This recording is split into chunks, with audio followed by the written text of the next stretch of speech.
500 000 Français à l'élection présidentielle. Il est le président fondateur de Reconquête, premier parti militant de France. Il a besoin de vous, avec Marion Maréchal, pour ce combat européen. Merci d'accueillir Monsieur Éric Zemmour.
Merci d'accueillir le président fondateur de Reconquête, Monsieur Éric Zemmour.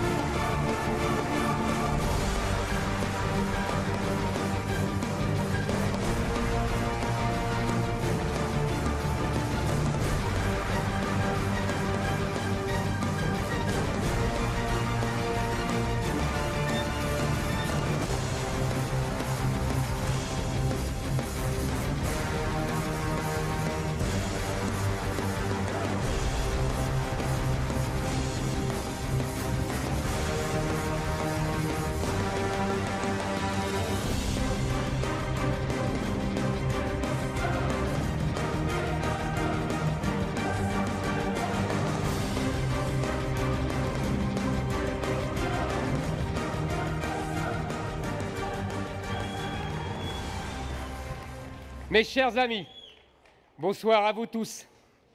Merci, merci. Quel bonheur d'être ici à Palavas, au milieu de vous. Quelle joie de retrouver votre chaleur, mes amis de la Méditerranée. Ce discours, vous le verrez bientôt, va parler de vos vies, de vos quotidiens de travailleurs des classes moyennes et des classes populaires. Il va parler du poids qui pèse sur vous à cause de l'Union européenne et des manières de nous en sortir. Mais je veux que ce discours commence par de l'amour. Ne vous excitez pas quand même. Hein. Non, parce que même si j'ai la réputation d'être pudique, on s'arrêtera là, chez Reconquête, nous n'avons pas honte de nos sentiments. Je veux d'abord parler de Marion.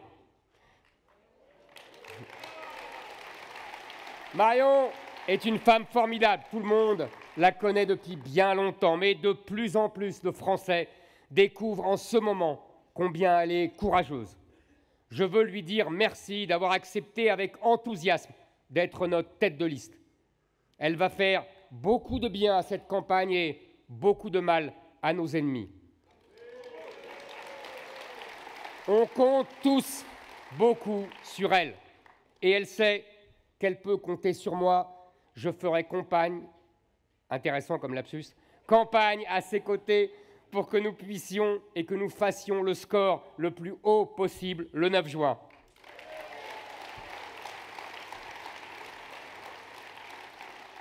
Mesdames et messieurs, chers amis, je vous demande d'applaudir Marion Maréchal.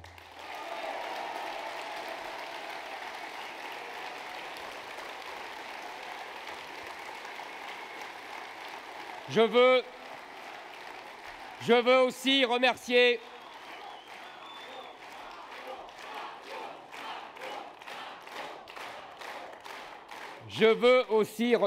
mon ami Jacques Bompard, qui a cru en moi avant même que j'y croie moi-même. Je veux aussi m'adresser à Nicolas B. Nicolas, la force de tes convictions, la ténacité, ta droiture font l'admiration de nos militants. Depuis que tu nous as rejoints, tu n'as pas cessé de défendre cette idée de combat civilisationnel à Paris comme à Bruxelles, à Rome ou en Arménie. J'ai une grande confiance en ta capacité à épauler Marion pendant ces rudes semaines qui nous attendent. Tu vas montrer aux Français, mon cher Nicolas, ce qu'est un homme politique qui ne recule jamais. Mesdames et messieurs, chers amis, je vous demande d'applaudir Nicolas B.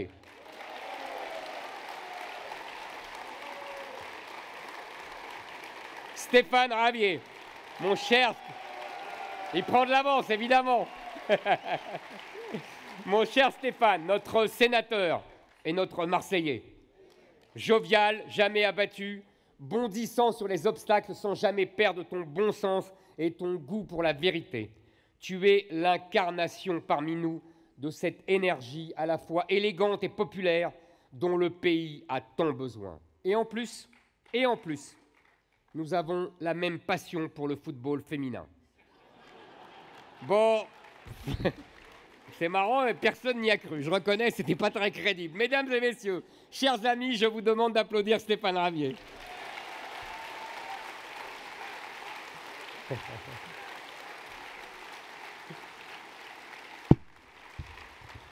Entre les deux, il y a Sarah. Ma chère Sarah, tu sais tout le bien que je pense de toi. Tout le monde dans cette salle sait que c'est à toi que l'on doit d'avoir transformé un espoir fou en réalité. Quoi que tu décides, être sur la liste ou pas, je sais que tu mettras toute ta force, toute ta capacité de travail impressionnante et toute ton intelligence dans cette campagne, comme tu le fais depuis le jour où nous avons créé Reconquête. Mesdames et messieurs, je vous demande d'applaudir Sarah Clapeau.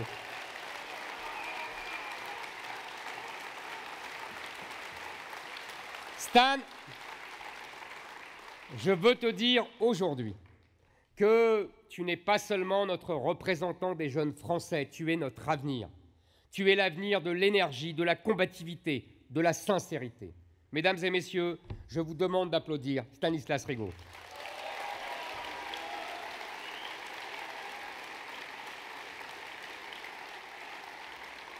Je connais la qualité du travail effectué ici, en Occitanie, par les équipes locales de Reconquête et je tenais à vous dire un immense merci.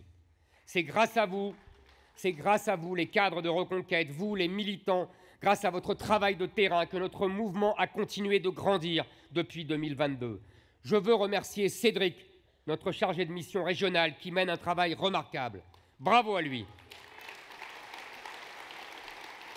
Merci à notre conseiller régional, Franck Manogil, qui fut l'un des nombreux anciens militants du RN à me rejoindre. Merci pour la force de tes convictions. Je dis merci à ma chère Nicole, déléguée départementale de l'Hérault, toi qui es présente à mes côtés depuis le début de l'aventure et qui te démène tous les jours pour faire grandir la Reconquête que tu as connue toute petite.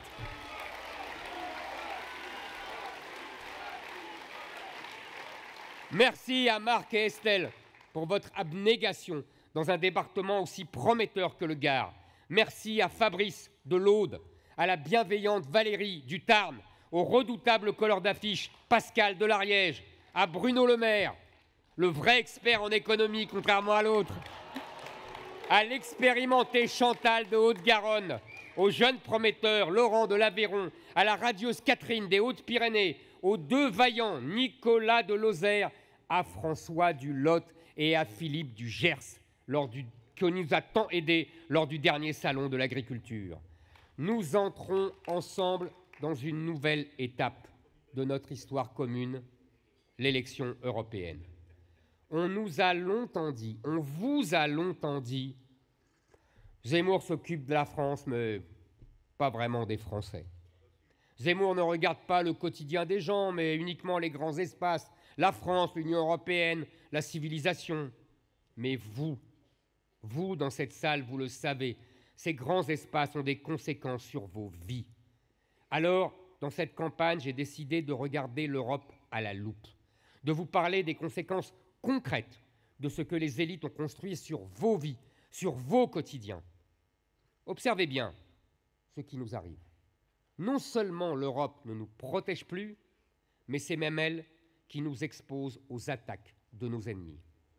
C'est elle qui nous ligote, qui nous bâillonne et qui nous livre sans défense. Pour nous, Français, c'est la double peine. La France aggrave les problèmes que nous pose l'Europe et l'Europe aggrave les problèmes que nous pose la France. L'Union européenne est aujourd'hui un géant, de plus en plus gros, de plus en plus aveugle, de plus en plus inhumain, un Goliath bureaucratique, atteint d'obésité et de voracité. Une montagne de normes, de lois, de règles, de taxes, d'impôts se dresse devant nous et nous ensevelit comme sous une avalanche. Saviez-vous que chaque année, plus d'une loi sur 5 votée au Parlement français nous vient directement de l'Europe? En agriculture, c'est presque une loi sur 2 qui est dictée par Bruxelles. Autant vous dire que parler de tyrannie bureaucratique sans parler d'Europe, c'est parler pour ne rien dire. Je vous passe les chiffres, proprement effrayants. Chaque année, ils sont plus alarmants. Mais laissons de côté ces sinistres calculs et regardons vos vies quotidiennes, vos existences. Regardez cet agriculteur. Il habite à Bessières.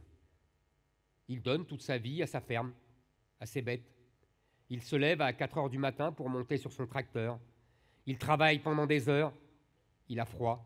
Il est seul. Et que voit-il? Dans la brume, une escouade d'agents en armes qui entrent sur sa propriété sans y être invités, le regard lourd et la mâchoire serrée. Ils viennent le punir. Ils viennent lui faire rendre gorge parce qu'il a semé une semaine trop tôt, peut-être une semaine trop tard. Ou parce que les carottes qu'il cultive et qui sont délicieuses ne sont pas exactement au centimètre près de la taille décidée par un bureaucrate de Bruxelles qui, lui, en revanche, à 4 heures du matin, n'a jamais conduit un tracteur dans le froid n'a jamais eu mal au dos à la fin de sa journée. En cet instant, ce technocrate va briser la vie de notre agriculteur. Et il le sait. Oui, il le sait, et ici encore, disons la vérité, il s'en fout. Issu d'une grande école, on apprend à être un demi-dieu destiné à diriger des sous-hommes. Il n'a qu'une passion, pondre des normes. Le plus possible de normes, toujours davantage. Inlassablement, de manière maniaque, obsessionnelle. Et tant pis si cela plonge notre agriculteur dans une détresse fatale, dans les hautes sphères de la bureaucratie. Mes chers amis, pour atteindre le sommet de la hiérarchie, il faut savoir être indifférent au peuple. Et quand on lui dit qu'un agriculteur s'est suicidé, le technocrate répond « Ah, ces paysans, ils sont jamais contents. » Regardez maintenant ce chef d'entreprise. Il travaille, tenez, à la grande motte. Il n'est pas riche du tout, mais il aimerait bien le devenir un peu, un jour. Il est jeune, il est honnête, travailleur, il est ambitieux. Lui aussi, il doit être puni. Il va passer 10 heures par semaine à remplir des formulaires, 10 heures à soumettre sa petite entreprise aux fantasmes égalitaristes de Macron et de von der Leyen. 10 heures à s'esquinter les yeux sur des articles de loi que même les meilleurs avocats trouvent énigmatiques. 10 heures par semaine à s'abîmer le cerveau pour comprendre l'injustifiable. 10 heures par semaine à faire tout autre chose que de créer de la richesse et même 10 heures à s'appauvrir. 10 heures par semaine à s'angoisser pour les conséquences si d'aventure il commet la moindre erreur. 10 heures gâchées, perdues, détruites et que personne ne lui rendra jamais. 520 heures par an. 5200 heures par décennie. Pendant ce temps, dans son beau bureau de Bercy ou de Bruxelles, environné de meubles design et d'ordinateurs dernier cri, notre technocrate pense que ce patron, même s'il est un tout petit patron de la grande motte, est tout de même un patron. Un exploiteur, un capitaliste. Alors, on va lui faire rajouter encore quelques normes. On va lui rajouter quelques insomnies. Plus la torture sera longue, plus elle sera amusante. Regardons encore cet artisan du Languedoc, de la Beauce ou du Pays Basque. Il a passé sa vie à perfectionner sa technique. Toute la région admire la qualité de ses produits. On dit, c'est un artiste. Mais les artistes, voyez-vous, ça énerve notre technocrate. Lui n'a aucun talent, lui n'est que banalité, que courbette devant ses supérieurs. Il voudrait que tout le monde lui ressemble, il se sentirait moins seul dans sa médiocrité. Il va donc tirer à vue sur notre artisan. Il va tirer avec son gros canon à normes. Boum! L'artisan est frappé en plein vol. Il tombe. Il n'a pas les moyens de se payer un comptable ni un avocat. Il tombe. Il s'endette. Il fait faillite. Il tombe. Ouf! Un artiste de moins. Bercy respire. Bruxelles jubile.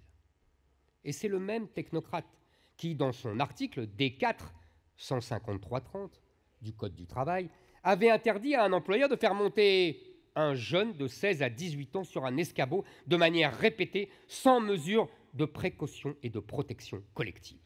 « Marcel, tu peux m'attraper le marteau qui est sur l'étagère, s'il te plaît ?»« Ah non, chef, pas possible. Je suis déjà monté sur l'escabeau 2 fois aujourd'hui. Faut une mesure de sécurité collective. » Et c'est le même technocrate qui, avec sa norme NFC 18510 du Code du travail, a obligé les employés de mairie à suivre une formation de 3 jours. J'ai bien dit 3 jours, avant d'avoir le droit de changer une ampoule dans leur bureau.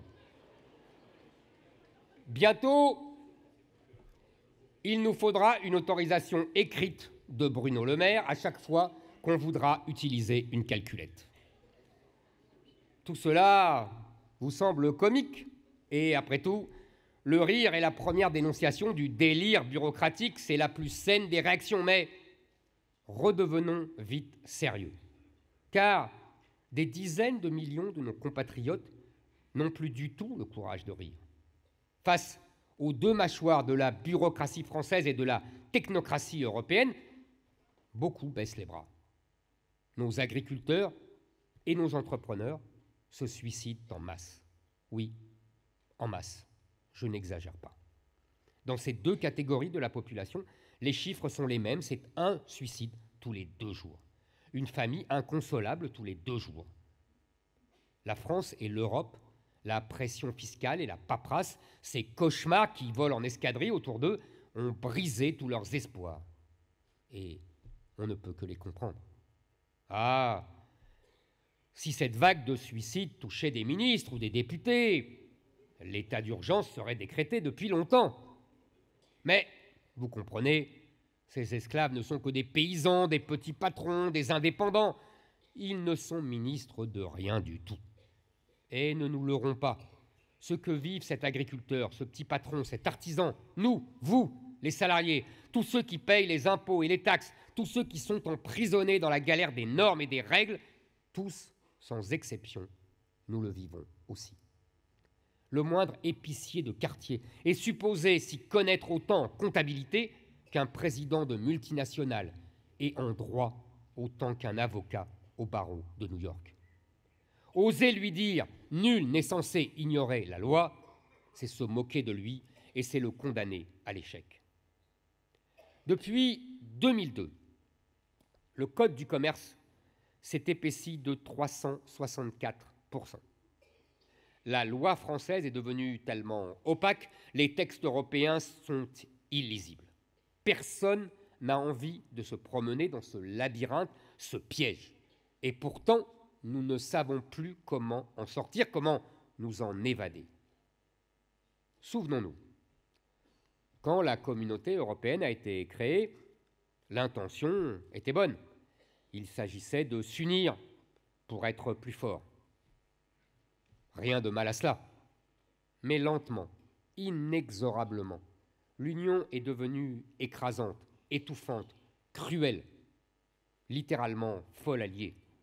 Ce gâchis économique est scandaleux. Il devrait largement suffire à nous révolter, mais le gâchis humain est encore plus effarant. Oui, c'est une humiliation et une souffrance pour notre peuple. Oui, c'est une torture et un esclavage. Nous sommes les seuls à le dire. Les autres évoquent pudiquement un problème. Mais quand un problème devient et détruit un créateur d'emplois, voire le pousse à se suicider, ce n'est plus un problème, chers amis, mais une tragédie. Et cette tragédie fait honte à la France. Et cette tragédie ruine la France. Nous le voyons à Paris et nous le constatons encore plus à Bruxelles. Quand une organisation étatique se laisse aller à l'obésité, elle mord tout ce qui passe à sa portée. L'ogre européen a faim. C'est un prédateur qui ne connaît aucune limite dans sa prédation. Chaque citoyen européen est sa proie. Car ce technocrate, c'est le même qui pinaille pour un petit euro dans votre déclaration d'impôt quand il en jette des milliards par la fenêtre. C'est ce même technocrate qui vous prélève votre toute petite épargne alors que ses patrons ont creusé la dette de plus de 1000 milliards d'euros en 7 ans. Ces patrons s'appellent Bruno Le Maire, Emmanuel Macron, Gabriel Attal et tous leurs clones.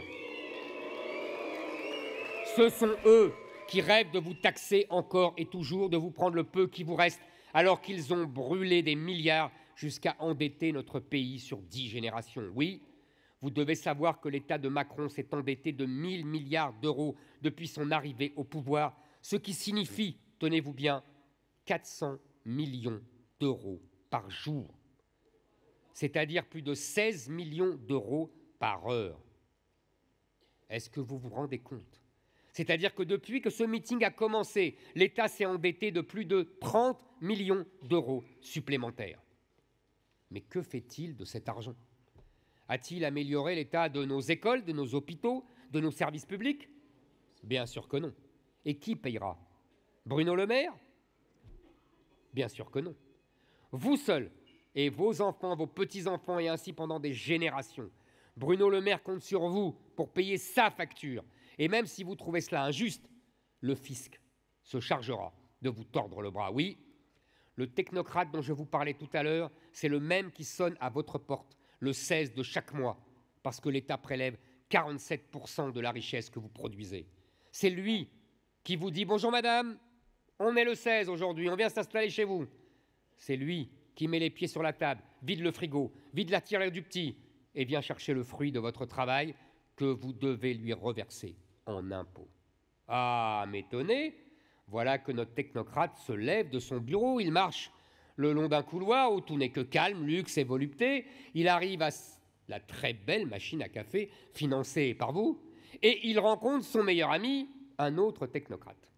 Les deux se ressemblent comme deux gouttes d'eau, même costume, même lunettes, même cravate, sauf que le second, lui, ne produit pas de normes. Non, il ne contrôle rien, celui-là, il n'oblige à rien. Lui, il subventionne. Il fait des chèques. Enfin, il signe des chèques avec votre chéquier. Et que subventionne-t-il? Tout ce qui ne sert à rien. Tout ce dont vous vous seriez très bien passé. Tout ce dont vous n'imaginiez même pas que c'est vous qui le financez. Avec votre argent, il finance les éoliennes qui seront peut-être bientôt implantées au large de Palavas. Il finance des ONG qui empêchent nos pays de repousser les migrants aux frontières. Il finance les associations qui enseignent à vos enfants qu'ils peuvent fort bien changer de sexe. Il finance les groupuscules qui expliquent que les femmes voilées sont des femmes libres. Il finance les militants qui me font des procès parce que je dis ce que je pense et ce que vous pensez. Il finance des spectacles de drag queens, de clowns tristes, de cracheurs de feu, de jongleurs, de toxicomanes et de punks à chiens. Dépenser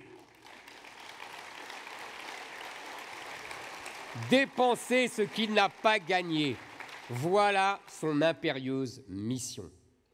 Pour ce fonctionnaire, vous êtes des distributeurs automatiques de billets et vous avez tous le même code. Il se tape tranquillement tous les matins FISC, fisc, et vos économies passent directement de votre poche à celles des intermittents du spectacle. Chers amis, notez bien que tout ce que ce technocrate vous prend, sans jamais vous le rendre, n'ira jamais ni à la police, ni à la justice, ni à l'armée.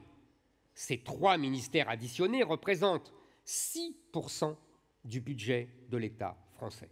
Oui, vous avez bien entendu, 6% en tout, pour financer nos commissariats, nos casernes, nos missiles, nos chars d'assaut, nos prisons, nos forces d'élite, nos juges, 6%. Étonnez-vous que nos prisons soient les plus surpeuplées et les plus insalubres de toute l'Union européenne, que nos policiers travaillent dans des commissariats sortis tout droit du siècle dernier et que notre armée n'ait plus que 3 jours de munitions devant elle. Je m'arrête sur ce chiffre. 3 jours. C'est-à-dire que si la guerre survenait demain sur notre sol, nous serions obligés de brandir le drapeau blanc au bout de 3 jours de combat. Si nous sommes attaqués par Monaco, ça peut encore suffire, mais si c'est un grand pays avec un véritable arsenal, nous n'avons tout simplement aucune chance. Oh, si on pouvait gagner la guerre avec des subventions aux mimes et aux trapézistes, là nous serions invincibles. Hélas,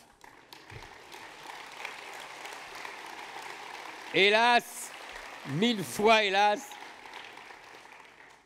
je plaisante, mais je suis très sérieux.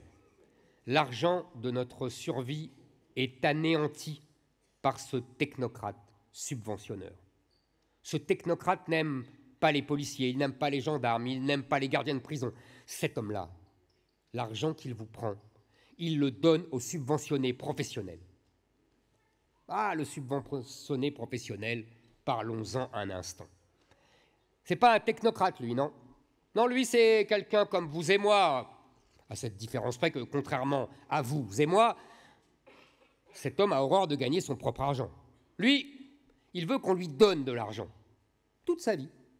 Il est un rêveur du revenu universel. Il estime que le monde du travail est trop cruel pour lui. Se lever le matin, c'est stressant. Avoir un patron, c'est humiliant. Créer des emplois, c'est un supplice. Avoir des clients, c'est dégradant. Il déteste les comptes, les bilans, les réunions. Tout ça n'est pas pour lui. Non, pour tout dire, cet homme est un rebelle, un romantique, un révolutionnaire. Il voue à l'argent une haine tenace. Pour lui, l'argent, c'est sale. L'argent, c'est pervers. C'est dégueulasse. Sauf quand c'est votre argent. Sa seule activité connue est de remplir des formulaires pour obtenir des subventions. Et il en obtient. Il écrit à tous les organismes, il fait la queue à tous les guichets. J'ai besoin de 10 000 € pour créer un club de poterie. Accordé.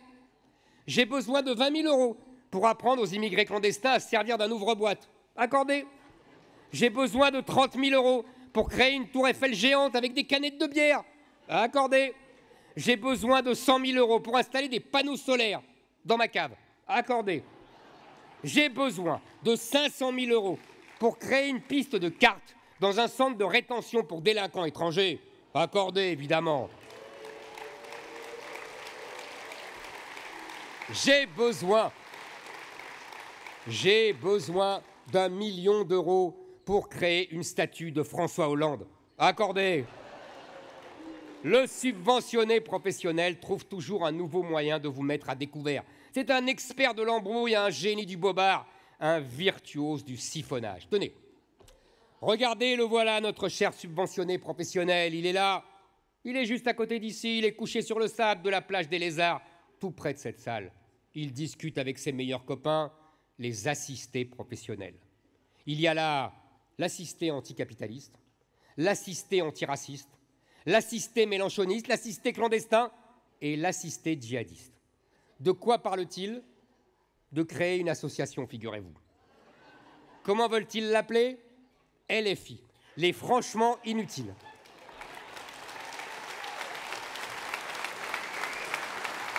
Ah,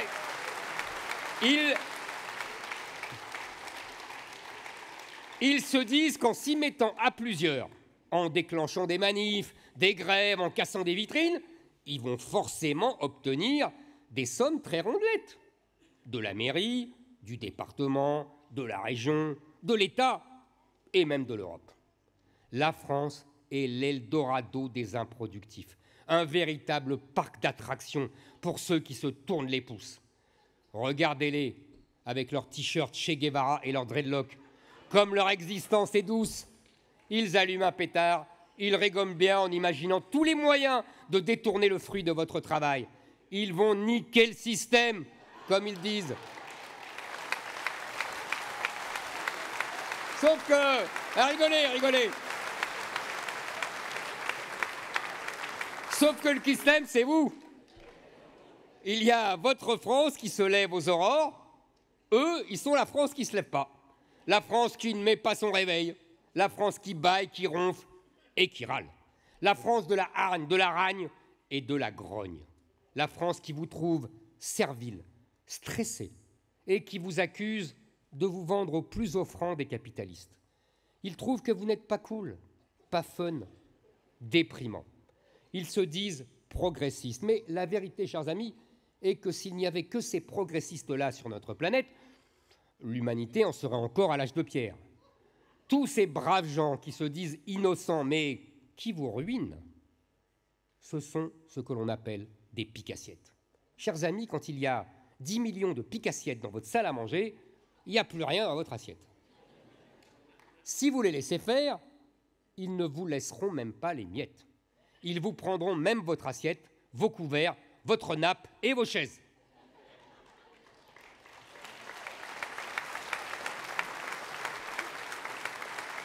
Et je ne plaisante malheureusement même pas. Tous les jours, des Français sont réveillés au petit matin par les huissiers qui viennent leur prendre tout ce qu'ils possèdent, tout ce qu'ils ont gagné, tout ce qu'ils ont mérité, parce qu'il faut nourrir les piques-assiettes. Les piques-assiettes sont affamés. Donnez-leur tout ce que vous avez. Prisez-en vos enfants. Le dieu socialisme, qui est le dieu des piques-assiettes, ne sera rassasié que lorsque votre frigo et votre ventre seront vides. Et non, hélas, Jean-Luc Mélenchon n'a pas tort de dire que de plus en plus de Français ne mangent plus à leur faim. C'est vrai. Mais ce que Mélenchon oublie de préciser, c'est que plus qu'aucun autre, il est le candidat préféré des piques-assiettes.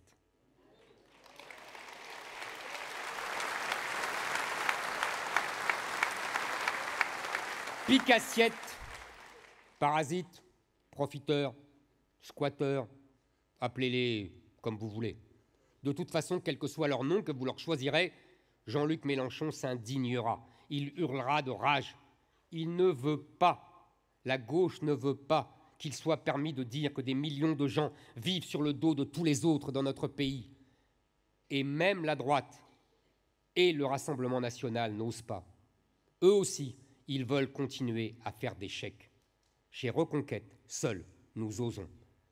Ailleurs, il est totalement interdit de dire qu'il y a de haut en bas de la bureaucratie bruxelloise, à la province, partout, et parfois même jusque dans nos villages, des gens qui font semblant de travailler, des gens dont le métier est d'empêcher les autres de travailler, des gens parfois très bien payés, parfois moins, parfois mal payés, mais tous payés, tous rémunérés, subventionnés et gravement assistés. Oui, ces gens qui passent 80% de leur temps de travail à dire du mal des autres devant la machine à café, vous les connaissez. Ces gens qui se plaignent tout le temps, sans jamais faire le moindre effort, ces gens dont la passion est de faire la grève, ces gens qui incarnent à eux seuls la décroissance, la lenteur, l'inefficacité, la mollesse, l'ennui, oui, tous ces gens, qu'ils soient à Bercy ou dans le 9-3, qui emmerdent le peuple français en le pillant année après année, fin de mois après fin de mois, par les impôts et par les taxes dont ils sont les seuls bénéficiaires, tous ces gens, chers amis, tous ont un point commun. Ces ministres qui vivent dans le luxe à ne rien faire et ces immigrés qui détestent la France, tous ont un seul et unique point commun. Chers amis, ce point commun tient en un seul mot, ce sont des glandeurs. Voilà le plus grand tabou. Voilà le plus grand tabou de l'économie française. Voilà ce qu'aucun politicien n'ose jamais dire, mais que tous les Français savent. Voilà ce qu'il faut oser dire si l'on veut sauver le pays. La France est écrasée par les paresseux. Elle est prise en étau entre les paresseux du haut et les paresseux du bas. Entre les paresseux du haut nourris au caviar et les paresseux du bas nourris au cannabis. La grande armée du farniente, dressée tout entière pour vaincre les travailleurs, décourager les bosseurs, épuiser les courageux, terrasser les entrepreneurs et faire disparaître les agriculteurs. La meute immense des traînes savates, la horde des mollassons qui veut nous empêcher de créer de la richesse parce qu'elle veut vivre sous intraveineuse d'argent public, d'argent gratuit, d'argent d'État, bref, de votre argent. Oui, chers amis, le mot est lancé. Je l'ai dit, ce sont des paresseux. Avant, on avait honte. On avait honte de dire qu'il existait en France des paresseux. Après, c'est-à-dire à partir d'aujourd'hui, à Palavas, on va leur demander des comptes. Chers amis, nous allons leur faire perdre la sécurité de l'emploi que leur offrent nos subventions. Les chrétiens, dans leur grande sagesse, ont bien cerné la paresse. Depuis des siècles, ils disent que la paresse n'est pas un péché mignon, c'est un péché capital. Ils disent que la paresse est destructrice et suicidaire. Ils ont raison. Il suffit de voir le mal qu'elle fait à notre économie, à notre pays, pour comprendre que c'est un genre de péché politique mortel. Mes amis, n'ayez pas peur. Combattre la paresse, ça ne veut pas dire travailler sans s'arrêter. J'aime moi aussi le temps libre, le week-end, les vacances, la sieste, les longues heures passées à lire des livres, faire du sport, discuter avec des amis, s'occuper de ses enfants, regarder des films, aller au concert de Michel Sardou, bref. Comme vous, j'adore ça. Et nous protégerons tout cela parce que nous voulons protéger notre civilisation, qui n'est pas seulement la civilisation du travail bien fait, mais aussi la civilisation d'une certaine douceur de vivre. Mais nous ne nous laisserons plus noyer par les paresseux qui s'accrochent à nous comme des boulets et finissent par nous entraîner vers le fond de l'océan. C'est tout cela qui va se jouer quand vous entrerez dans l'isoloir le 9 juin prochain. Dans cette petite enveloppe, vous allez glisser vos convictions, vos craintes, vos espérances, vos refus la tête haute contre ceux qui veulent vous arracher encore un bout de salaire, contre ceux qui pensent que vous n'êtes pas encore assez bridé, pas encore assez muselé, pas encore assez censuré. Et vous allez déposer dans l'urne tout le courage, toute la lucidité, l'enthousiasme, la vérité dont nous sommes capables et dont l'Europe a besoin. Votre bulletin de vote pour Marion sera comme une lettre avec accusé de réception envoyée à Bruxelles.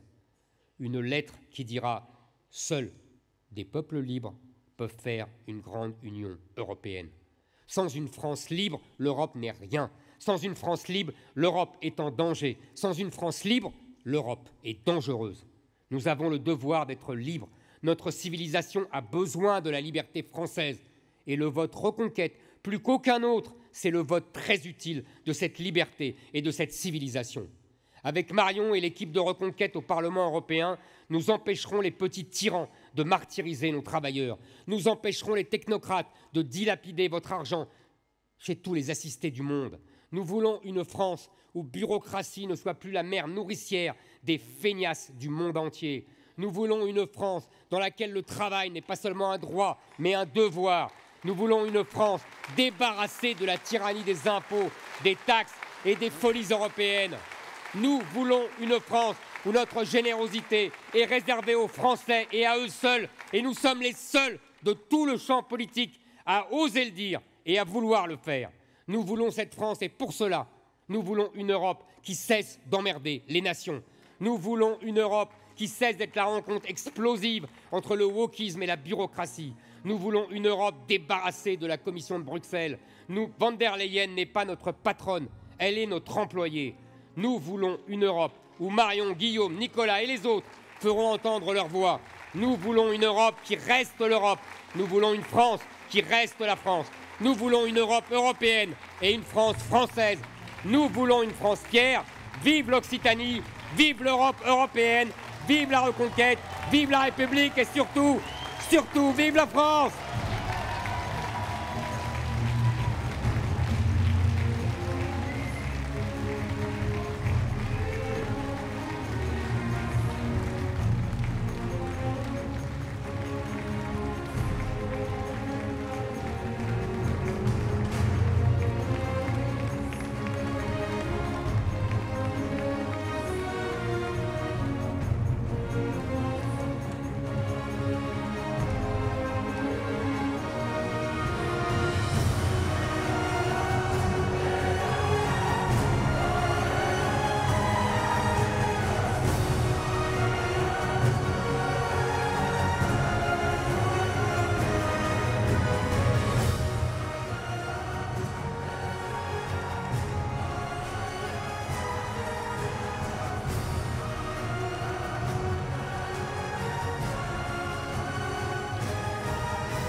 agitez vos drapeaux, on va faire une magnifique photo de la salle.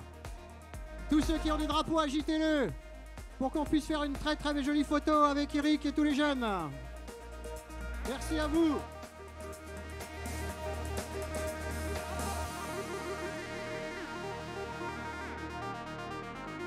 Merci à vous d'être venus aussi nombreux.